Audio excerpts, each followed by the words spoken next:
Hello everyone, and welcome back to Dragalia Foundry. Today's video is going to be all about our new Void battle, Void Poseidon. I'll be showing off several clears of that battle that I was able to complete today, talking about the new Void weapons we got as part of this update, our new facility, and all of the endeavors that are taking place right now. The game has been kind of slow lately, so I haven't made many news videos, and this will be something to tide us over until around the 20th, where we should get a new showcase, possibly our Mercurial Gauntlet update or some type of new event, and at the very least, some more information on what's coming up next. I've definitely been enjoying E3, taking the game at a casual and comfy pace, working on some adventurer spotlights, and having a pretty good time about it.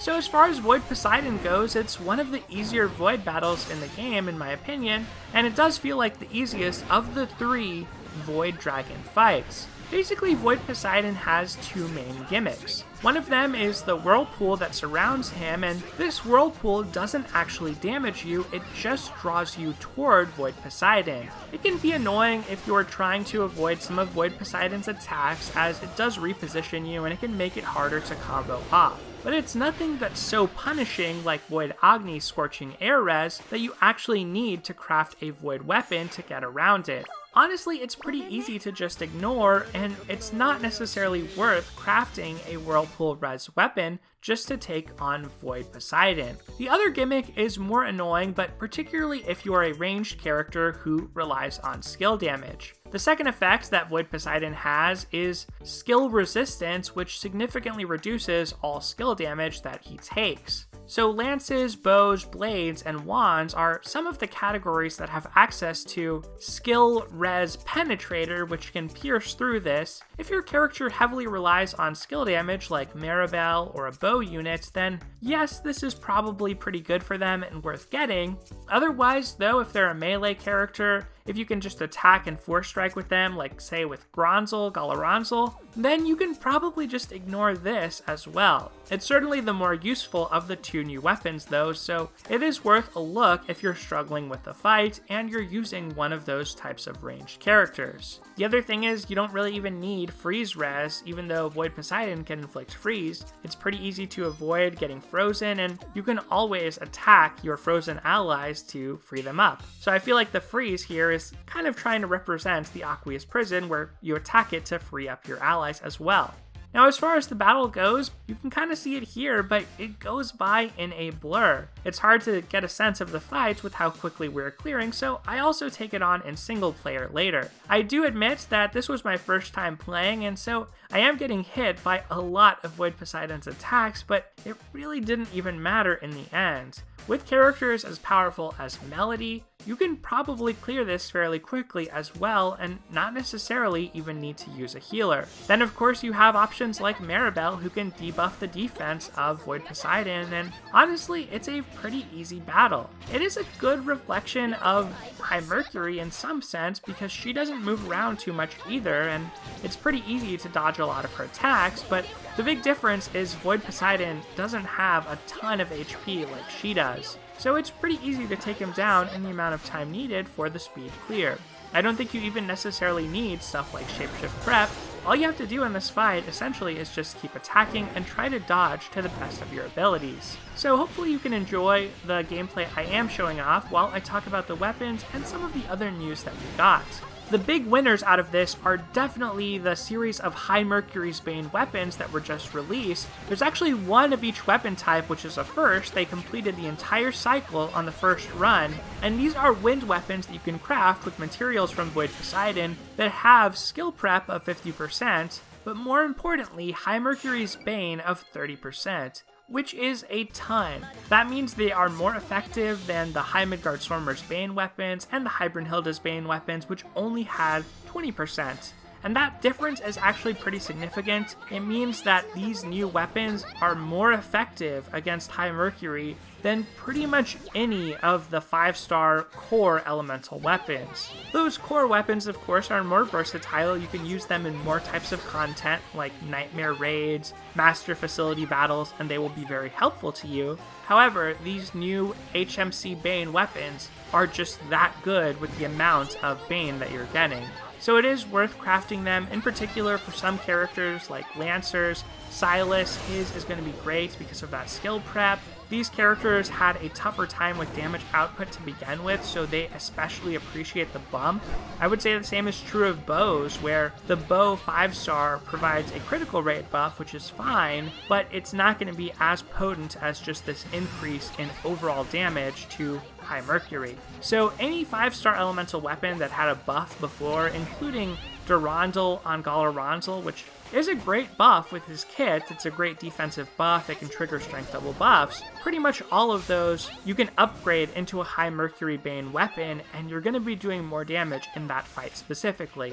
It's a little closer when it comes to weapons that actually had attacking skills like Linyu's axe or Addis or Melody's blade, but even there, the Void weapon is extremely competitive, and mainly the thing you'd want to think about is how much extra utility you're getting out of that skill. The skill is good for things like breaking the prison in that fight, the Aqueous Prison, so it's not a loss if you already crafted one of those 5-star elementals and invested a lot of Twinkling Sand into it. It's just that for the first time, these Void weapons are extremely potent, so there's reason to craft them, and now you'll be able to build out other characters more easily if you want to try someone else out in high mercury. And hopefully this will also mean that weapon types that had a harder time in that fight, like lances and bows, will have a little bit better representation.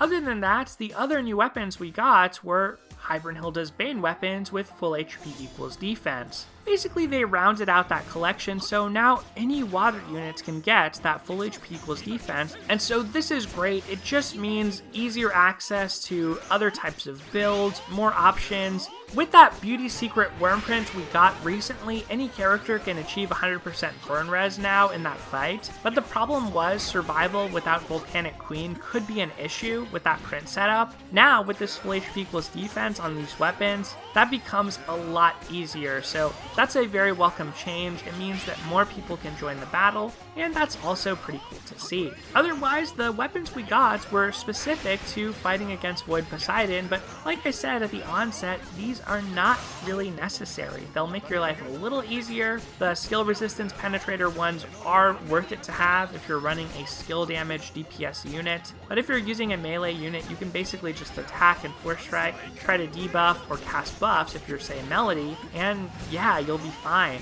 Otherwise, the last thing I want to say for this video is just briefly mention Dragon Special and the Wedding Bells login bonus. Of course, Dragon Special is happening right now, but none of the featured 5-stars this time around are especially good, so I don't think this is one of the better Dragon Specials to summon on, and I would skip it unless you are really significantly lacking for dragons, or one of the featured 5-star dragons was a merge project for you. Besides that, of course, this Wedding Bells login bonus happened and came out of nowhere. I really didn't expect to see this, but it looks like, based on this login bonus, my prediction is we will probably get a wedding banner of some type on the 20th. I think that what's most likely to happen is a wedding banner alongside a story event, much like we got for Valentine's Day. The great thing about those story events is you collect the rewards for any type of content you're doing. So say if we were doing Mercurial Gauntlet, we could still collect the rewards for that and get to do the story event as well. I just think that story would fit with the wedding idea the most. And even though this artwork of Mim is absolutely beautiful, I do want to point out that sometimes the characters in the key art or the promo art are not actually on the banner, so try not to get your hopes up too much, but I think Cygames and Nintendo are aware of how popular Mim is, so you never know, she might show up. But I recall on Valentine's Day we had this really cute art of Elisanne and we had cute art of Cleo, and they weren't summonable at all, so that is something to be aware of. It might just be an outfit for the event, but not necessarily something in the summoning pool. We also don't know if a banner like this would be limited or not, but my expectation is this banner would be a moneymaker. It's probably going to be limited, even though we did just get this banner with Maribel and Eileen that wasn't limited at all, so I think that probably If I had to make a prediction for one unit, we would get Julieta here. She's the only female character from the original 5 stars who hasn't gotten an alt yet, and the fact that it's Bells, B-E-L-L-E-S, makes me think that this could be an all-bride banner. And it's unfortunate, I know a lot of you out there like the man service in Dragalia Lost, or at least appreciate its pretty equal opportunity with its fan service, so hopefully they'll sneak in a groom somehow, but I do think it's a high possibility that we'll get Julieta. That's just my prediction though, that's my hunch. Maybe we'll get some other 3 stars that fit the mold, like Philia, since a lot of her story is about true love as well. But yeah, that's pretty much all I want to say for this video. I hope you've enjoyed this coverage of Void Poseidon as well as the gameplay I showed off today, and enjoyed this discussion at the end about Wedding Bells, the Dragon Special Showcase, and what's ahead for Dragalia Lost. While we wait for the next update or next piece of news, I'll try put out some evergreen content like adventure spotlights, maybe work on some guides that I have been putting off for a while. But yeah, that's gonna do it for me in this video. Let me know what you think of the new Void Battle in the comments below, or your predictions for Wedding Bells, whether it's gonna be a showcase, whether we're just getting trolled and we're gonna get some worm prints, or no showcase, no worm prints, nothing. I really hope that's not the case. I don't think they would raise our expectations like this if that were the case. That's going to do it for this video though, everyone. Thank you so much for watching. Take care, and I'll see you next time.